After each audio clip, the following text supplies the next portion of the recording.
All right, so if you want to set up a PIN for a second user on your Windows 11 computer, the first important step is that you gotta first switch and log in to that second user account. You could click on the Start menu, then click on the user icon here, and here, behind the three dots, I have my other user. So I would first log into Billy's account and complete the setup there.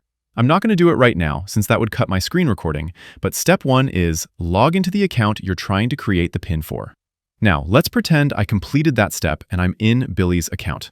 We're going to go to Settings first. Click the Start menu, find Settings, or hold down the Windows key and press I on your keyboard. Then go to Accounts, and it'll load up the account you want to set or change the PIN for. Under Sign In Options, you'll see PIN Windows Hello. That's the one we're going to set up. I already have a PIN set up, so mine says Change PIN here, but if you don't have one yet, it'll say Set Up or Add. Just click that, add your new PIN, and you're all set. One thing to know, if your second user account is a local account, meaning it's not linked to a Microsoft account, Windows may require you to create a local password first before it'll let you add a PIN. You'll see Password right here. So if you don't have one set up already, you may need to do that first before you can move on to the PIN.